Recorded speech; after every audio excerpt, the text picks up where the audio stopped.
Evangelho de João, capítulo 3, versículos de 16 a 18.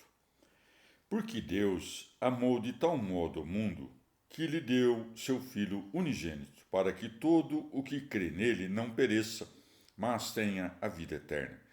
Porque Deus não enviou seu Filho ao mundo para condenar o mundo, mas para que o mundo seja salvo por ele.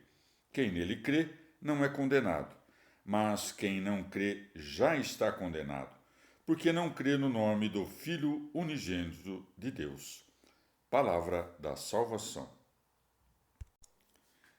Comentário João 3, de 16 a 18. São João Crisóstomo.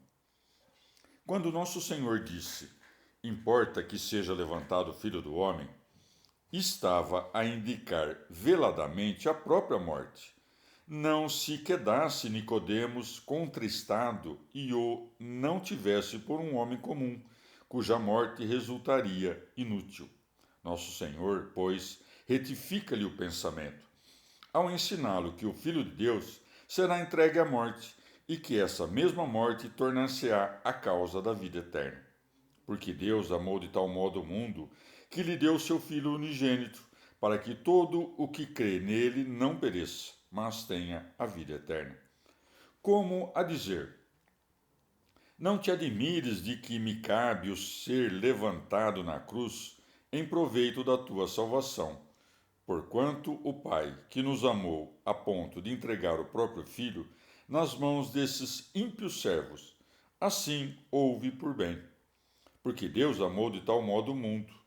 Não podia nosso Senhor exprimir de maneira mais portentosa a grandeza desse amor, pois que estes dois extremos, a saber, Deus e o mundo, acham-se separados por infinita distância. Com efeito, aquele que é imortal, aquele que não tem princípio, cuja grandeza é infinita, esse foi quem amou os homens, formados a partir da terra e das cinzas, e tomados de incontáveis pecados.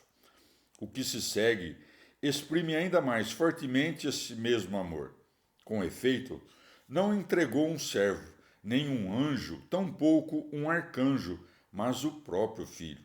Tivesse vários filhos e dedicasse a sacrificar um deles, isto já seria prova de imenso amor.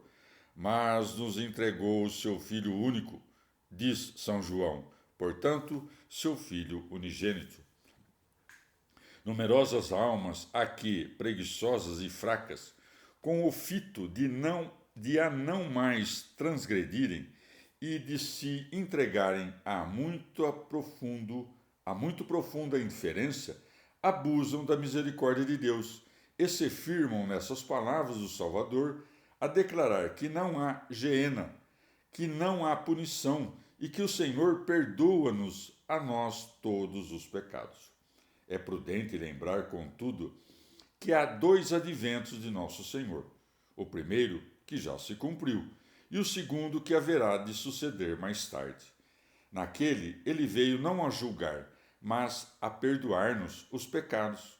Neste, inversamente, virá não para perdoar, mas para julgar. Referindo-se à primeira vinda, asseverou-nos que não veio para julgar o mundo, porque compassivo não julga, senão que perdoa-nos os pecados, primeiro no batismo e em seguida na penitência. Procedera de modo diverso, todos os homens, sem exceção, haveriam perecido, porquanto todos pecaram e estão privados da graça de Deus. Romanos 3, 23. E não se fiassem, estivessem autorizados a pecar impunemente. Fala dos castigos reservados aos incréus. Já está condenado. E mais acima, quem nele crê não é condenado. Falava do que crê, não do que inquire. E quanto àqueles cuja vida é impura? São Paulo nos diz que esses tais não se podem contar entre os fiéis. Confessam que conhecem a Deus, mas negam-o com as obras. Tito 1,16. Com isto, quis o apóstolo dizer que não serão julgados quanto à fé, senão punidos severamente pelos crimes que cometeram, não pelo crime da infidelidade, porque disto não são de fato culpados. E tal diz porque a incredulidade já é, ela mesma, punição para a alma impenitente. Que suplício maior, com efeito, pode haver do que ser lançado fora da região luminosa? Ou nosso Senhor está simplesmente prevendo o que há de suceder?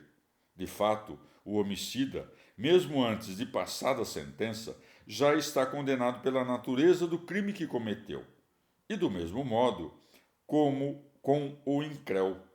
Foi assim que Adão morreu no dia em que comeu do fruto da árvore.